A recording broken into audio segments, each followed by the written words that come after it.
Hello friend, सभी को मेरा नमस्कार।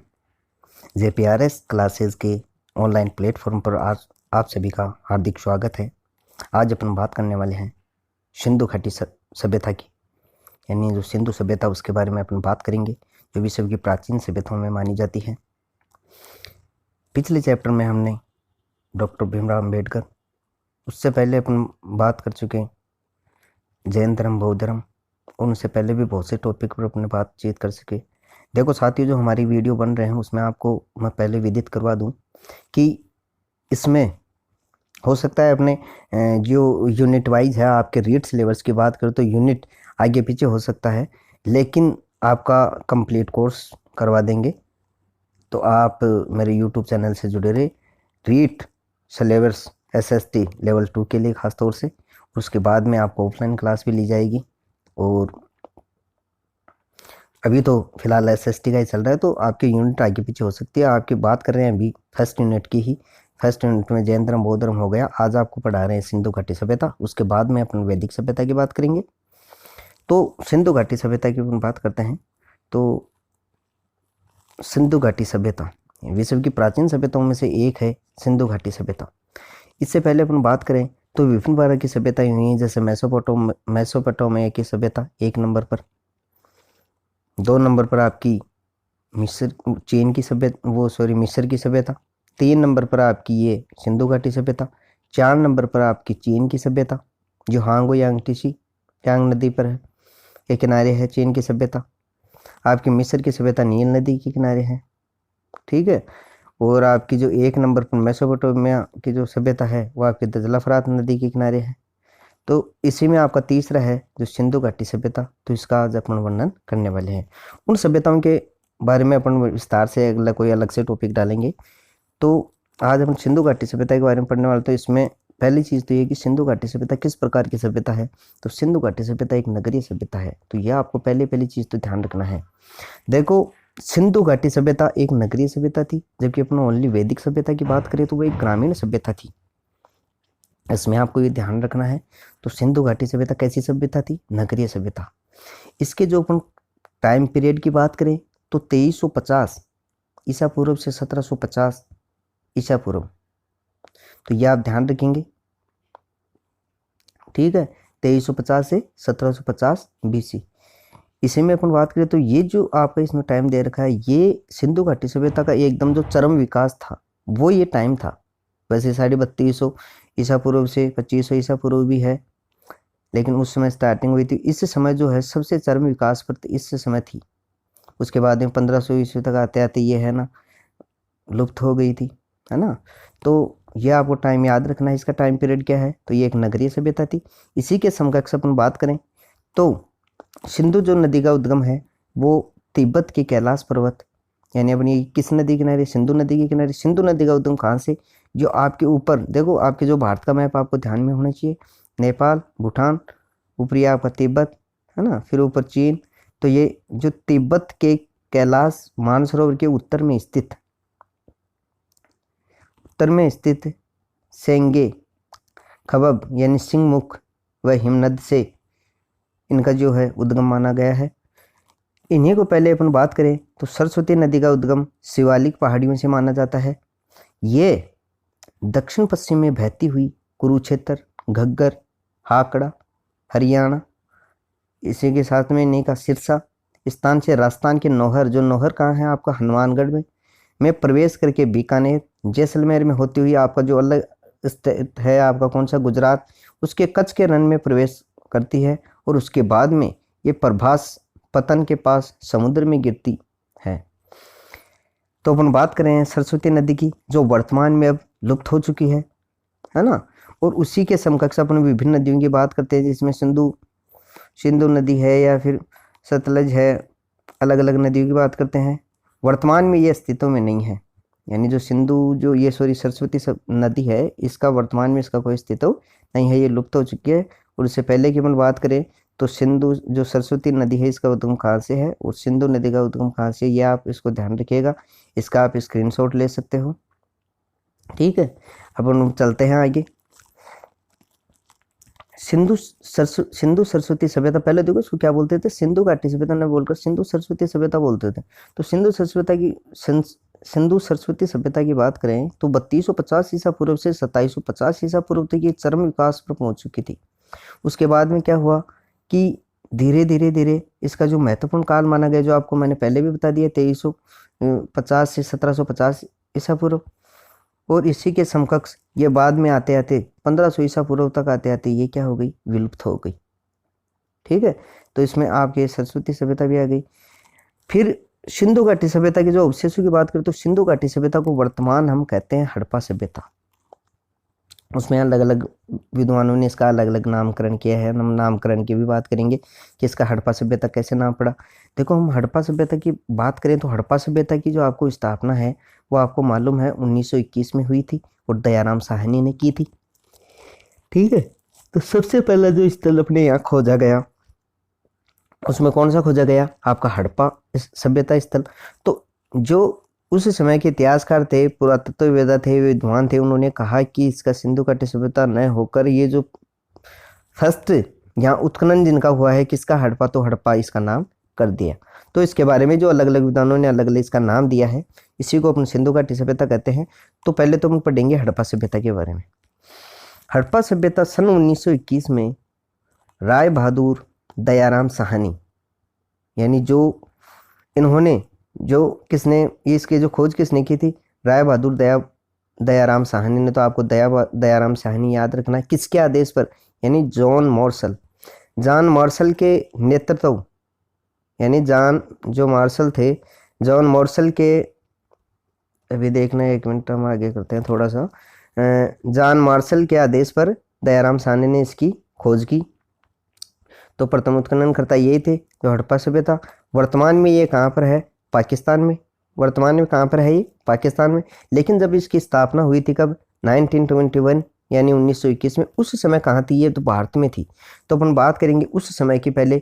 तो प्रथम पहली चीज़ तो ये है कि पहले नगरीय सभ्यता के रूप में जिसकी स्थापना हुई वो कौन सी थी, आपको याद रखना है, हड़प्पा। ठीक है, प्रथम नगरीय सभ्यता के रूप में जिस सभ्यता का विकास हुआ वो हड़प्पा सभ्यता थी।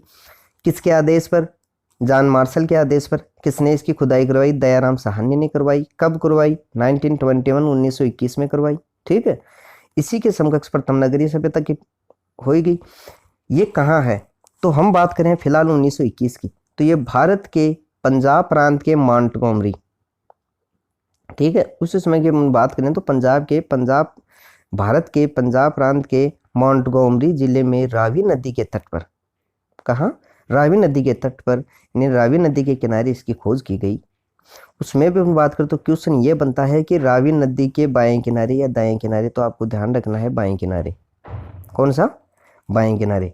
तो हड़प्पा सभ्यता का जो विकास हुआ रावी नदी के बाएं किनारे हुआ था, तो ये आपको ध्यान रखना है। ये वेरी इंपॉर्टेंट प्रश्न आपको ध्यान रखना है। ये बाएं किनारे है हड़प्पा सभ्यता, और आपकी जो मोहनजोदड़ो है वो सिंधु नदी के पूर्वी किनारे पर, ये दाएं किनारे है। तो इनको ध्यान रखोगे। ठीक है, यहाँ से क्वेश्चन बनता है। और पहली जो आपकी नगरीय सभ्यता थी वो कौन सी थी, हड़प्पा सभ्यता, जो वर्तमान में कहाँ है, पाकिस्तान में। कहाँ पर है, पाकिस्तान में।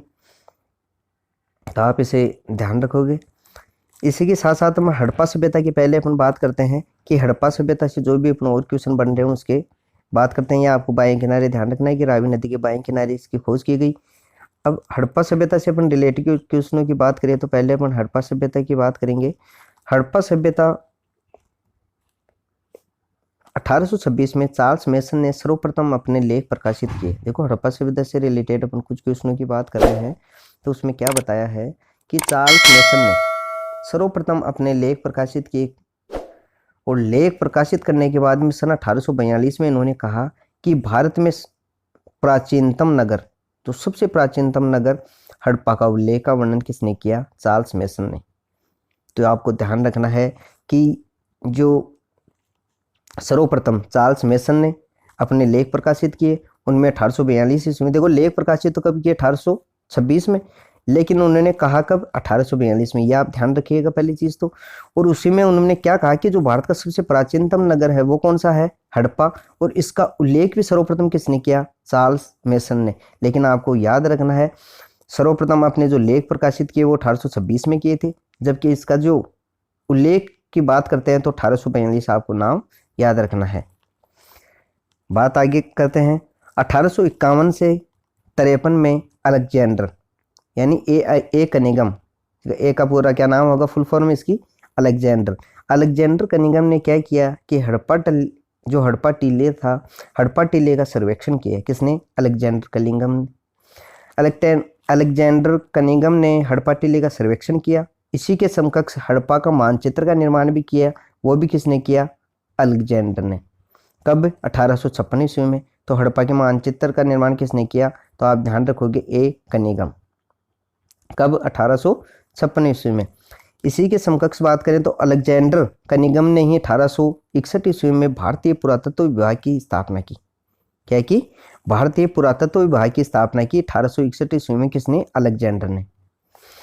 भारतीय पुरातत्व विभाग की स्थापना तो वर्तमान में, यानी हम भारतीय पुरातत्व विभाग की जो बात करें कि वर्तमान में भारतीय पुरातत्व विभाग का क्या नाम है, तो इसका नाम बदलकर बाद में, हम तो ये तो बात कर रहे थे 1861 की, लेकिन हम वर्तमान नाम की बात करें तो वर्तमान में सन 1902 में 1902 में, है ना, 1902, तो 1902 ईस्वी में इनमें क्या किया कि लॉर्ड कर्जन द्वारा क्या किया गया कि इसका नामकरण चेंज कर दिया गया और इसका नाम क्या कर दिया गया? भारतीय पुरातत्व एवं सर्वेक्षण विभाग। क्या नाम कर दिया? भारतीय पुरातत्व एवं सर्वेक्षण विभाग, इसका नाम कर दिया गया। तो ये आप ध्यान रखिएगा। फिर इसमें हड़प्पा के नामकरण की बात करते हैं। देखो मैं थोड़ी देर पहले बताया था कि हड़प्पा के अलग अलग नाम, सिंधु घाटी सभ्यता, उसका ही नाम हड़प्पा कर दिया था क्योंकि ये प्रथम नगरीय सभ्यता थी और सर्वप्रथम जो उत्खनन हुआ था हड़प्पा का ही हुआ था। वर्तमान में ये पाकिस्तान में है। जब इनकी खुदाई हुई थी हड़प्पा और मोहनजोदड़ो उस समय भारत में ही थे, लेकिन सन 1947 में जब हमारा देश आज़ाद हुआ और भारत और पाकिस्तान यानी इंडिया और पाकिस्तान दो देशों में बट गए, तो ये क्षेत्र जो हड़प्पा, मोहनजोदड़ो, चुनहोदड़ो, सुत्कागेंडोर, है ना, ये कई जो क्षेत्र थे वो कहाँ चले गए? पाकिस्तान के अंडर में चले गए थे। लेकिन इनकी जब खुदाई हुई थी, जब इनका उत्खनन हुआ था, इनकी खोज हुई थी, तब ये इंडिया में ही। तो ये आप ध्यान रखिएगा। तो हड़प्पा के नाम अलग अलग विद्वानों ने अलग अलग बताए हैं। हड़प्पा सभ्यता के 3 नामकरणों की हम यहाँ चर्चा करेंगे। तो सिंधु घाटी सभ्यता, ठीक है, सर्वप्रथम इसका जो हड़प्पा का नाम दिया गया वो दिया गया ओनली सिंधु सभ्यता, यानी हड़प्पा सभ्यता को हम क्या कहेंगे? सिंधु सभ्यता। ये किसके द्वारा कहा गया कि जॉन जो मार्शल है, इन्होंने कहा, जॉन मार्शल ने, कि हड़प्पा सभ्यता को क्या नाम दिया? सिंधु सभ्यता। इसके बाद में अपन बात करें तो इसका नामकरण जो दिया गया वो दिया गया डॉक्टर रफीक मुगल ने। डॉक्टर रफीक मुगल की बात करें तो डॉक्टर रफीक मुगल ने इनका नाम क्या दिया? सिंधु घाटी सभ्यता। क्या नाम दिया? सिंधु घाटी सभ्यता। देखो जॉन मार्शल ने क्या नाम दिया? सिंधु सभ्यता। और सिंधु घाटी सभ्यता किसने दिया? डॉक्टर रफीक मुगल ने। यह आप ध्यान रखिएगा। अभी इसका जो वर्तमान नाम है वो क्या है? हड़प्पा। हड़प्पा नाम इसका क्या नाम है? वर्तमान नाम। तो इसके वर्तमान में इसके 3 नामकरण की हमने चर्चा की, सिंधु सभ्यता, उसके बाद में सिंधु घाटी सभ्यता और उसके बाद में हड़प्पा। इसका आप स्क्रीनशॉट ले सकते हैं, ठीक है, साथ साथ में आप नोट्स भी बना लीजिए। इसी के समकक्ष अपन बात करते हैं हड़प्पा की ही। तो हड़प्पा का जो अपना सेकेंड बार उत्खनन करता है की बात करें तो हड़प्पा का प्रथम बार जो उत्खनन हुआ कब हुआ? 1921 में। किसने करवाया? दयाराम साहनी ने, ठीक है। यह आप ध्यान रखेंगे जॉन मार्शल के आदेश पर। तो सेकंड जो इसका उत्खनन हुआ, यानी द्वितीय बार इसका उत्खनन हुआ, तो 1926 में हुआ। किसने करवाया? माधव स्वरूप वत्स ने। प्रथम 1921 में दयाराम साहनी ने, सेकंड 1926 में माधव स्वरूप वत्स ने, और तीसरी बार इसका जो उत्खनन करवाया वो किसने कराया? मार्टिन व्हीलर ने। मार्टिन व्हीलर ने कब करवाया? 1946 यानी 1946 में। तो ये आप ध्यान रखिएगा, ठीक है। हड़प्पा का जो प्रथम बार उत्खनन 1921, ठीक है, द्वितीय बार 1926 माधव स्वरूप वत्स, और तृतीय बार 1946 मार्टिन व्हीलर। तो ये आप ध्यान रखेंगे। ये 3 डेट, तीनों डेट आपको याद होनी चाहिए। ये मैंने इसमें लिख भी रखा है, इसके साथ साथ आप नोट्स बना लीजिएगा। अब हड़प्पा सभ्यता की क्या है? 2 भाग, यानी हड़प्पा सभ्यता में किनका उल्लेख मिला है? नगरों का उल्लेख मिला है। नगरों में भी 2 भाग थे। नगरों के कौन सा भाग था? 2 भाग थे, यानी नगरों में भी इसके 2 भाग कर दिए। एक तो हो गया आपका पूर्वी टीला ईस्ट, एक हो गया पश्चिमी टीला वेस्ट। समझ रहे हो? तो एक तो हो गया आपका पूर्वी टीला और एक हो गया आपका पश्चिमी टीला। हम बात कर रहे हैं हड़प्पा सभ्यता में नगरों की। हड़प्पा सभ्यता में नगरों का वर्णन क्या है, क्योंकि ये नगरीय सभ्यता थी। तो पूर्वी टीला में तो ये क्या है कि नगर थे, नगर का मतलब यहाँ लोग रहते थे। पश्चिमी टीला यहाँ दुर्ग था, ठीक है, तो यहाँ लोगों का निवास नहीं था। तो इससे के समकक्ष में बात करेंगे, ये तो हो गया आपका पूर्वी टीला, ये हो गया आपका पश्चिमी टीला, ये इसके दो भाग हो गए, ठीक है। पूर्वी टीला यानी नगर टीला और पश्चिमी टीला को कहते हैं अपन दुर्ग टीला। अब इसमें भी अपन बात करें तो इसमें जन सामान्य का निवास होता था, यानी यहाँ लोग रहते थे, किसमें, पूर्वी टीले में। और यहाँ एक गोलाकार ईंटों का चबूतरा था, गोलाकार ईंटों का क्या था, चबूतरा। और यहाँ पर क्या थे कि महिलाएं बैठी हुई है और अनाज साफ कर रही हैं। क्या कर रही हैं, यहाँ पर कुछ महिलाएं बैठी हुई हैं और अनाज साफ कर रही हैं। तो हमें ये ध्यान रखना है कि हड़प्पा सभ्यता से हमें और किसके साक्ष्य मिले हैं, तो वहाँ पर गोलाकार ईंट का चबूतरा मिला है। और वहाँ पर कहने का मतलब हमें अनाज के साक्ष्य भी कहाँ से मिलते हैं, हड़प्पा सभ्यता से। तो ये आप ध्यान रखेंगे। इसमें भी खास तौर से अपन बात करें तो इसमें जौ और गेहूँ, जौ और गेहूं के यहाँ साक्ष्य मिले हैं। उसमें भी खास तौर से इसमें बताया गया है कि जौ का कहने का मतलब इसमें कुछ जो कुछ इनकी जो इनका जो कचरा होता है इनके साक्ष्य मिले हैं। तो इसने कहा है कि हड़प्पा सभ्यता में अनाज के साक्ष्य मिले हैं। गोलाकार ईंटों का चबूतरा कहाँ, इसके पूर्वी टीले में, यहाँ लोगों का निवास था।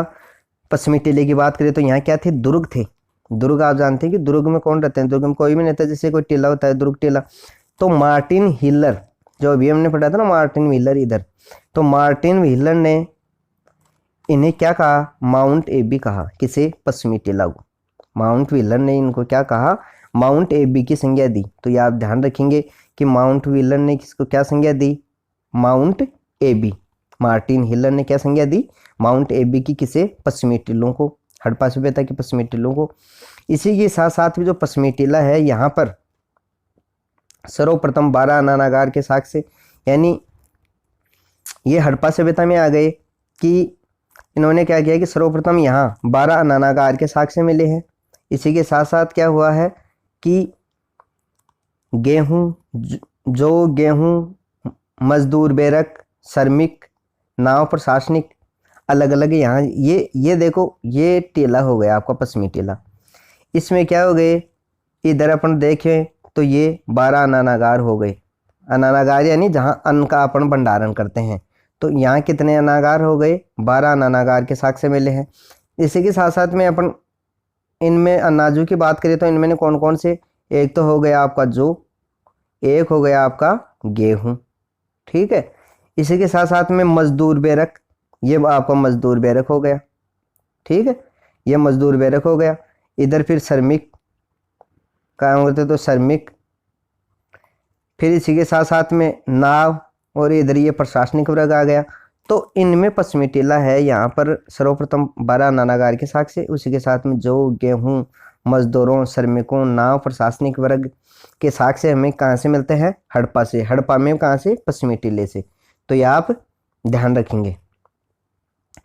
इसी के साथ साथ हड़प्पा से अपन बात करें तो हड़प्पा से हमें R37 कब्रिस्तान के साक्ष्य मिले हैं। R37 क्या मिले हैं, कब्रिस्तान के साक्ष्य मिले हैं। इसी के साथ साथ कब्रिस्तान एच के साक्ष्य भी हमें कहाँ से मिलते हैं, हड़प्पा से मिले हैं, ठीक है। और इसी में बात करें तो हड़प्पा सभ्यता को ऋग्वेद में क्या कहा गया है, हरियूपिया। हड़प्पा सभ्यता को ऋग्वेद में क्या कहा गया है, तो ये आप ध्यान याद रखेंगे। यहाँ से क्वेश्चन बन रहा, R37 के साक्ष्य कहाँ से मिले, हड़प्पा से मिले। कब्रिस्तान एच के साक्ष्य हड़प्पा से मिले। अनाज के साक्ष्य हड़प्पा से मिले। जन सामान्य निवास स्थान हड़प्पा। मार्टिन हिलर, जो मार्टिन व्हीलर थे, उन्होंने जो हड़प्पा सभ्यता उसके पश्चिमी टीले को किसकी संज्ञा दी, माउंट एबी की संज्ञा दी। यहाँ के हड़प्पा के पश्चिमी टीले में किसके साक्ष्य मिले, तो 12 अनानागार, गेहूँ, जो, मजदूर बेरक, श्रमिक, नाव, प्रशासनिक वर्ग, इनके साक्ष्य मिले। तो ये आपको सब कुछ इसमें ध्यान रखना है, इसका आप स्क्रीनशॉट ले सकते हैं। अब इसी से संबंधित अपन बात करते हैं दूसरा सिंधु जो सभ्यता स्थल है उसकी बात करते हैं। दूसरे सिंधु सभ्यता की बात करें तो इसमें बात करते हैं पहले अपन मोहनजोदड़ो की। किसकी? मोहनजोदड़ो की। हड़प्पा सभ्यता की मैंने बात कर ली। तो मोहनजोदड़ो भी जब इसकी स्थापना हुई थी, इसके एक साल बाद में हड़प्पा सभ्यता की स्थापना 1921 में हुई, तो मोहनजोदड़ो की 1922 में हुई, एक साल बाद में। मोहनजोदड़ो को क्या कहते हैं? मुर्दों का टीला, यानी माउंट ऑफ डेड, मुर्दों का टीला। मोहनजोदड़ो की अपन बात करें, इसकी स्थापना 1922 में हुई। भारत के सिंध प्रांत में लरकाना जिले में, यानी भारत के सिंध प्रांत और वहीं भी कहाँ? लरकाना जिला। हम बात कर रहे हैं 1922 की, तो उस समय तो भारत में थे, लेकिन हमारा देश आज़ाद हुआ, उसके बाद में इनका डिवाइडेशन हो गया और ये पाकिस्तान के क्षेत्र में चले गए। ठीक है, तो 1922 में भारत के सिंध प्रांत के लरकाना जिले में बहने वाली सिंधु नदी के पूर्वी किनारे में कहाँ? दाएं किनारे। देखो आपको ध्यान रखना, ये रावी नदी के बाएं किनारे है क्या? हड़प्पा सभ्यता। जबकि मोहनजोदड़ो की बात करें तो ये सिंधु नदी के जो पूर्वी किनारे हैं वहाँ दाएं किनारे पर है। यहाँ से बहुत वो वेरी इंपॉर्टेंट क्वेश्चन बन रहा है, तो इसे आप ध्यान रखिएगा, इसे आप नोट डाउन कीजिएगा। इसी के साथ साथ इनकी स्थापना की बात करें तो इनकी स्थापना की थी राखलदास बनर्जी ने, इनकी खोज की। ठीक है, और यहाँ पर मोहनजोदड़ो में मंगोलियन पुजारी के साक्ष्य भी मिले हैं। जो पुजारी नहीं हुआ थे तो वो भी कहाँ के? मंगोलियन, यानी मंगोलिया के। ठीक है, उसे तो मंगोलियन पुजारी के साक्ष्य कहाँ से मिले हैं? वह मैं फॉर मंगोलियन, मैं फॉर मोहनजोदड़ो, तो मोहनजोदड़ो से मंगोलियन पुजारी के साक्ष्य मिले हैं। लेकिन हम वर्तमान की बात करें तो ये वर्तमान में सिंधु नदी और ये लरकाना जिला कहाँ? पाकिस्तान में है। तो वर्तमान में हड़प्पा और मोहनजोदड़ो कहाँ है? पाकिस्तान में। ये आप ध्यान रखिएगा। विभिन्न सिंधु सभ्यता स्थली हैं जिनकी अपन बात कर रहे हैं, तो इसी के समकक्ष अपन बात करते हैं तीसरा कालीबंगा सभ्यता की। कालीबंगा सभ्यता की स्थापना की बात करें तो सन 1953 में इसकी स्थापना हुई। अमलानंद घोष ने इसकी जो खोज की, और इनके उत्खननकर्ता की बात करें तो बीबी लाल और बीके थापर, बीबी लाल और बीके थापर। तो ये आप ध्यान रखना है, बीबी लाल और बीके थापर ने इनका उत्खनन करवाया 1961-62 में, और 1953 में अमलानंद घोष ने इसकी खोज की, किसकी? कालीबंगा की। ये वर्तमान में कहाँ है? हनुमानगढ़ में है। तो ये आप ध्यान रखेंगे, घग्गर नदी के किनारे। ठीक है, तो ये कौन से संभाग में? बीकानेर संभाग में। यानी हनुमानगढ़ कहाँ पड़ता है? तो आपके बीकानेर संभाग में पड़ता है, तो इसका आप ध्यान रखिएगा। इसी के साथ साथ ही हनुमानगढ़ में इसकी खोज की गई। अब हम बात करते हैं कुछ राज्यों की, कि राज्यों में कौन से राज्यों में कौन सी सभ्यता है।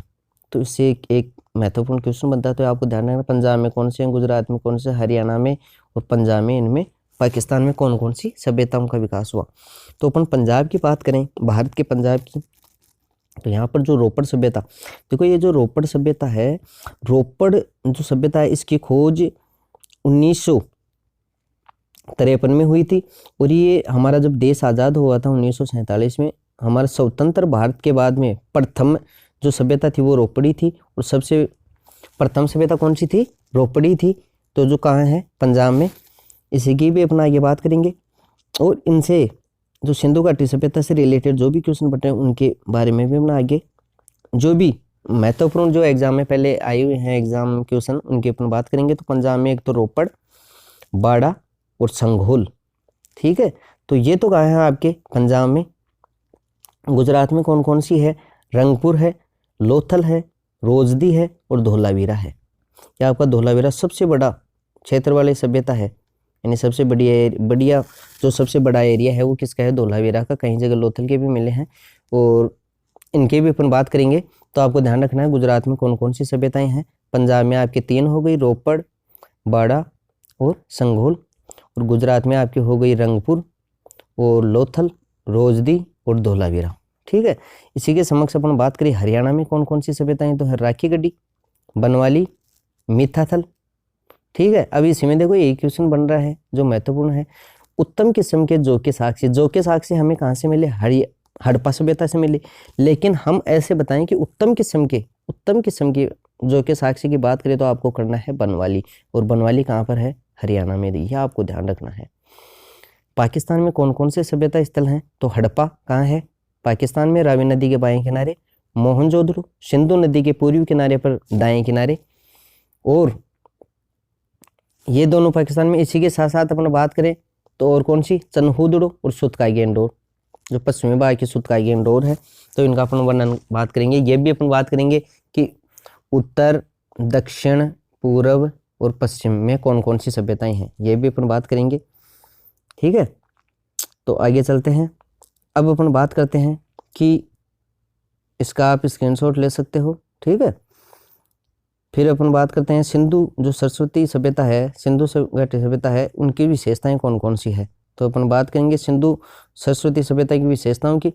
विशेषताओं तो बात करें तो पहले तो नगर नियोजन यानी नगरीय सभ्यता थी। तो यहाँ पर क्या मिले हैं, सुव्यवस्थित सड़क प्रणाली के साक्ष्य मिले हैं, और सड़कें एक दूसरे पर समकोण पर काटती हैं। कैसे काटती हैं, समकोण पर काटती है, ऐसे ऐसे बने हुए हैं काल। ठीक है, ये भी इसका आपकी जगह हो गई, ऐसे ये समकोण पर काटती है, तो ये आपको ध्यान रखना है। इसी के साथ में कूड़ा कचरा के लिए कूड़ादान यानी सफाई का विशेष ध्यान रखा जाता था। कूड़ा कचरा के लिए कूड़ादान के साक्ष्य भी मिले हैं। तो स्वच्छता व सफाई के साक्ष्य, मुख्य सड़कों पर छोटी बड़ी नालियां यानी जो ये मुख्य सड़क है वहां पर छोटी बड़ी नालियों के साक्ष्य भी मिले हैं। ठीक है, तो ये आप ध्यान रखेंगे। अपन बात कर रहे हैं किसकी, सिंधु सभ्यता की। इसी के साथ विशेष प्रकार के भवन, इमारत, धातु पिघलाने के स्थान यानी जो धातु पिघलाने के लिए भट्टियों के अवशेष मिले हैं। यज्ञ वेदिकाओं में अपन सिंधु घाटी से यज्ञ वेदिकाओं के परिणाम कहाँ मिले हैं, आपके कालीबंगा से मिले हैं। तो ये आपको सब ध्यान रखना है। इसी के साथ साथ अपन आगे बात करें तो इनमें देखो आपको ध्यान रखना है, ये सब इनके पहली तो इनकी विशेषता आ गई नगर नियोजन। दूसरी अपन बात करें तो यहाँ पर विशाल स्नानागार के साक्ष्य मिले हैं, अनानागार के साक्ष्य मिले हैं, जल निकास प्रणाली जैसे। तो इसमें विशाल स्नानागार या आपको मालूम है कहाँ मिले हैं इनके साक्ष्य, मोहनजोदड़ो से। और अनानागार के अपने बात के भी हड़प्पा से यहाँ पर साक्ष्य मिले, तो मोहनजोदड़ो से भी यहाँ के साक्ष्य मिले हैं। तो ये विशाल स्नानागार व अनानागार के साक्ष्य भी हमें सिंधु घाटी सभ्यता से मिलते हैं। फिर इनके अपन सामाजिक जीवन की बात करें तो सामाजिक जीवन की बात करें तो समाज की प्रमुख इकाई क्या थी, परिवार थी। और अधिक संख्या में नारियों की मूर्तियों के साक्ष्य यहाँ मिले हैं अपन कहाँ से, सिंधु घाटी सभ्यता में। और नारी का सम्मानजनक स्थान था। देखो उस समय की बात है, कितनी ईसा पूर्व यानी जब 3250 ईसा पूर्व में सिंधु घाटी सभ्यता चरम विकास पर बात की कि सिंधु घाटी सभ्यता का जो टाइम पीरियड क्या है, तो 2350 से 1750 हमने बात की। तो उसमें बताया गया कि नारी का प्रमुख स्थान था और नारी का मान सम्मान किया जाता था, पर्दा प्रथा नहीं थी। आज भी हमने देखते हैं कि अपने इंडिया में क्या है, लगभग जगह क्या है, पर्दा प्रथा है। ठीक है, तो उस समय भी पर्दा प्रथा नहीं थी, तो यह आपको ध्यान रखना है। स्त्रियां तांबे व चांदी के आभूषण पहनती थी। किसके, तांबे व चांदी के आभूषण पहनती थी। यहाँ पर सूती वस्त्र का भी उल्लेख हुआ है। अस्त्र शस्त्र का भी इनको ज्ञान था, यानी ये अस्त्र शस्त्र भी रखते थे। संगीत का भी इनको ज्ञान था। नृत्य व शिकार इनका प्रमुख कार्य था। किनका, सिंधु सभ्यता में सामाजिक जीवन की बात करें। और यहाँ के लोग किस की जो फसल बोते थे, तो ये गेहूं की फसल करते थे, चावल, जौ, यहाँ के इनको यानी गेहूं, चावल, जौ इनके साक्ष्य यहाँ मिले हैं। इसी के साथ साथ में दूध व मांसाहार का सेवन भी ये लोग करते थे। तो ये हमने बात कर ली सिंधु घाटी सभ्यता के सामाजिक जीवन की। तीसरा अपन बात करते हैं आर्थिक जीवन की। देखो वीडियो में आप लास्ट तक बने रहिए, और थोड़ा मैं जल्दी इसलिए चल रहा हूँ कि वीडियो ज़्यादा बड़ा नहीं बने, आप भी थोड़ा बोर नहीं हो, और साथ साथ में आप नोट्स बनाओगे तो आपको बहुत अच्छा रहेगा। इसी के साथ में किसी प्रकार की कोई त्रुटि या कोई इसमें कोई क्वेश्चन आपको पूछना हो तो आप ध्यान रख सकते हैं, उसमें कमेंट बॉक्स में कोई भी बात हो तो आप लिख सकते हैं। तो इसी में आर्थिक जीवन की बात करें तो कृषि व पशुपालन, कालीबंगा से जुटे हुए खेत के, यानी कृषि व पशुपालन। सिंधु घाटी सभ्यता में कृषि व पशुपालन दोनों किया जाता था। ठीक है, तो कालीबंगा में जुते हुए खेत के साक्ष्य मिले हैं। कहाँ से, कालीबंगा से। अग्नि वेदिकाओं, यज्ञ वेदिकाओं के साक्ष्य भी कालीबंगा से अपने को मिले हैं। जुते हुए खेत के साक्ष्य कालीबंगा से अपने मिले हैं। कालीबंगा का अर्थ काली चूड़ियाँ, इसका भी अपन आगे बात करेंगे। इसी के साथ साथ में व्यापार वाणिज्य का उल्लेख भी कहाँ, सिंधु घाटी सभ्यता में अपने को देखने का मिला, क्योंकि यहाँ पर चांदी, तांबा, है ना, कांसे के बर्तन मिले हैं। यहाँ की जो औरतें तांबे और चांदी के आभूषण पहनते थे। ठीक है, तो इसके साथ में तांबे व कांसे के बर्तनों के साक्ष्य मिले हैं। मिट्टी के बर्तन के मिले हैं, यानी जिनको मन के बोलते हैं। मिट्टी के बर्तन, मटके बनाने की कला में ये निपुण थे। चनहूदड़ो व कालीबंगा की खुदाई के दौरान, चनहूदड़ो व कालीबंगा में खुदाई के दौरान तौल के अनेक बाट मिले हैं। जो अपन किसी भी चीज़ को अपन उसका वजन माप करते हैं, वजन मापते हैं, तो अपन बाट का यूज़ करते हैं, यानी ये 1 kg है या 2 kg है, 10 kg है, ऐसे। ठीक है, तो इसको बोलते हैं अपन बाट। ठीक है, तो यहाँ पर चुनहोदड़ो व कालीबंगा में यहाँ पर बाढ़ के साक्ष्य भी मिले हैं, तो ये आप ध्यान रखिएगा। इसी के साथ साथ में अपन बात करें तो मोहनजोदड़ो में सीप की एक छोटी टूटी पटरी यानी स्केल, किसकी? सीप की। कहाँ से मिले हैं? मोहनजोदड़ो से, तो आप ध्यान रखिएगा। इसी के साथ साथ में गुजरात के जो लोथल है, गुजरात में आपको अभी मैंने बताया था लोथल, वहाँ की खुदाई में गोदी बंदरगाह के साक्ष्य मिले हैं। ये क्वेश्चन बहुत इंपॉर्टेंट आपको बन रहा है, तो ये आप ध्यान रखिएगा, ठीक है।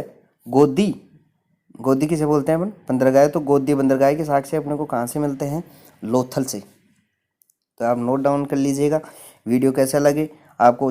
वीडियो अच्छा लगा हो तो ज़्यादा से ज़्यादा लाइक कीजिए, शेयर कीजिए और चैनल को सब्सक्राइब कीजिए। आपके लिए इतनी मेहनत हो रही है और वो भी आपकी फ्री क्लासेज में। वैसे कोरोना में लॉकडाउन चल रहा है, तो आप घर पर बैठे बैठे आराम से शांतिपूर्वक पढ़िए और आपकी पढ़ाई की निरंतरता बनाए रखें, सुचारू रूप से चालू रखें। एग्जाम चाहे अभी हो या चाहे बाद में। इसी के संबंध में हम सिंधु घाटी सभ्यता की धार्मिक जीवन की बात करें तो प्राकृतिक शक्तियों के ये उपासक थे, यानी इनका जो प्रकृति के उपासक थे। प्रकृति से संबंधित अपन बात करें किसकी? जैसे पृथ्वी है, जो वृक्ष हैं वो प्रकृति के सूचक हैं। नीम है, वृक्षों में पीपल है, नीम है, फिर अपने जल है, सूर्य है, अग्नि है, इनकी उपासना यानी पूजा करते थे। तो ये प्रकृति उपासक थे, प्रकृति पूजा करते थे। पृथ्वी, पीपल, नीम, जल, सूर्य, अग्नि और आदि की उपासना करते थे। इसी के साथ साथ में बलि प्रथा व जादू टोना में ये विश्वास करते थे। बलि प्रथा नहीं करते, बलि दे देते हैं, तो बलि प्रथा व जादू टोना में ये लोग विश्वास करते थे। यज्ञ व अग्नि पूजा, इन्हीं के लिए यज्ञ यानी हवन करवाए जाते थे और अग्नि पूजा करवाई जाती थी। और मातृ देवी व शिव पूजा यानी मातृ देवी की पूजा की जाती थी और शिव पूजा यानी शिव की जो पूजा की जाती थी, कहाँ? सिंधु घाटी सभ्यता। तो आपको ध्यान रखना है, यहाँ मातृ देवी शिव पूजा भी की जाती थी। इस सभ्यता की जो अपन पतन की बात करें तो इस सभ्यता का जो पतन हुआ वो अन्य इनके जो प्राकृतिक कारणों से हुआ। प्राकृतिक कारणों में आप कुछ भी समझ सकते हैं कि जैसे एकदम से सूखा पड़ जाना, या फिर अनेक प्रकार की जो अकाल संबंधी कोई समस्या है, या फिर इसके सिंधु जो सभ्यताओं से संबंधित कुछ इनके विपरीत अनुकूल परिस्थितियां बन जाती है। तो प्राकृतिक कारणों से इस सभ्यता का क्या है? ह्रास हो गया, किसका? सिंधु घाटी सभ्यता का। तो ये अपने सिंधु घाटी सभ्यता की विशेषताओं की बात करी। इसी के साथ में हड़प्पा, मोहनजोदड़ो, इन सब की बात करी। इनके समकक्ष अपन कुछ सभ्यताएं और हैं, इनकी अपन बात करते हैं। अपन पहले ही बात करते हैं कालीबंगा। इनसे कुछ महत्वपूर्ण जो क्वेश्चन बनने उनके बारे में बात करेंगे और आगे दूसरा अपन चैप्टर डालेंगे सिंधु घाटी सभ्यताओं से जो भी महत्वपूर्ण क्वेश्चन जो बन रहे हैं और पहले एग्जाम में आए हुए हैं उस टाइप के क्वेश्चन ही बनेंगे, उसके अलावा बाहर से कुछ भी नहीं आएगा। तो कालीबंगा के मैंने पहले बता दिया, हनुमानगढ़ जिले में, यानी आपको संभाग पूछ ले तो बीकानेर संभाग में आपका कौन सा जिला गया? हनुमानगढ़। हनुमानगढ़ में जो सरस्वती, जिसको वर्तमान में घग्गर कहते हैं, पहले सरस्वती घग्गर को ही कहते थे, ठीक है। तो सरस्वती यानी घग्गर नदी के तट पर 4500 वर्ष पूर्व, यानी ये देखा जाए तो ये हड़प्पा सभ्यता से प्राचीन मानी गई है कालीबंगा सभ्यता, 4500 वर्ष पहले। तो आपको ध्यान रखना है। कालीबंगा के अपने पिछले ये जो क्वेश्चन है उनमें भी बात कर ली। कालीबंगा की अपनी स्थापना की बात करें तो आप नोट डाउन कर लीजिए, मैं आपको बोल रहा हूँ 1953 में इनकी जो खोज की वो की अमलानंद घोष ने, ठीक है। कब? 1953 में। और इनके अपन खुदाई की बात करें यानी उत्खनन की बात करें तो बी बिलाल व बी के थापर 1961-62। तो आपको ध्यान रखना है खास तौर से 1961 उसमें इसकी खोज करवाई गई, किसके द्वारा? बी बिलाल व बी के थापर के द्वारा। बात कर रहे हैं अपन कालीबंगा की, ये हनुमानगढ़ जिले में है, घग्गर नदी के किनारे है, ठीक है। और ये इससे प्राक हड़प्पा सभ्यता भी कहते हैं। क्या? प्राक हड़प्पा सभ्यता। तो ये आप ध्यान रखिएगा। इनके साथ साथ में इनकी अपन बात करें यहाँ किस किस चीज़ के साक्ष्य मिले, यानी क्या क्या विशेषता है, तो जुते हुए खेत के यहाँ साक्ष्य मिले हैं। व्यक्तिगत व सार्वजनिक नालियों के जो अपन वर्णन करें तो कालीबंगा से हमें इनके साक्ष्य मिले हैं। अग्नि वेदिकाओं के साक्ष्य मिले हैं, यानी यज्ञ, हवन कुंड, इनके साक्ष्य में कहाँ से मिले हैं? कालीबंगा से, अग्नि वेदिकाओं के साक्ष्य। और कालीबंगा के साथ साथ आपको बताएंगे कि अग्नि वेदिकाओं के साक्ष्य और भी 3 जगहों से मिले हैं, जिसको आपको ध्यान रखना है। जैसे आपका लोथल है ना, और आपकी 2 जगह हैं, तो वो अपन जो अगले टॉपिक में अपन बात करेंगे, ठीक है। वहाँ आपके कालीबंगा में जैसे अग्निवेदिकाओं के साक्ष्य मिले, जैसे लोथल में भी अग्निवेदिकाओं के साक्ष्य मिले हैं। तो टोटल इनकी कितने जगह हैं? 4 जगह हैं। हम बात करेंगे अगले जो प्रश्नोत्तर, जो महत्वपूर्ण प्रश्नोत्तर की अपन अगला जो टॉपिक लाएंगे सिंधु घाटी सभ्यता से रिलेटेड, उसमें अपन इसकी बात करेंगे विस्तृत चर्चा। अभी अपन चलते हैं आगे, जिससे टॉपिक जल्दी कंप्लीट हो जाए। आहड़ सभ्यता। आहड़ सभ्यता कहाँ है? उदयपुर में। उदयपुर अपना देखो राजस्थान का कौन सा एरिया है? पूर्वी एरिया, ठीक है, नीचे का एरिया है राजस्थान का। तो इसके भी जो से यहाँ उदयपुर है, तो इसके कैसे उत्तर, दक्षिण, पूर्व, पश्चिम, तो ये दक्षिण पश्चिम, दक्षिण पश्चिम यह आपका उदयपुर हो गया। इसके दक्षिण पश्चिम में स्थित कांस्य युगीन, आपको ध्यान रखना है, आहड़ कांस्य युगीन सभ्यता यानी कांस्य युगीन संस्कृति का प्रमुख केंद्र है। और ये बेड़च घाटियों में विकसित हुई थी। यहाँ कौन सी जो नदी का विकास होता? बेड़च व बनास की घाटियों में ये विकसित हुई। कौन सी? आहड़ सभ्यता। और यहाँ आहड़ सभ्यता की बात करें तो आहड़ सभ्यता में यहाँ किस किस के साक्ष्य मिले हैं? तो यहाँ पर धूलकोट का टीला को प्रमुख केंद्र माना गया है। तांबे की कुल्हाड़ियों के अवशेष मिले हैं। यहाँ प्रस्तर यानी पत्थर की वस्तुएं मिली हैं। वृहत परिवार यानी बड़ा परिवार, संयुक्त परिवार के साक्ष्य मिले हैं।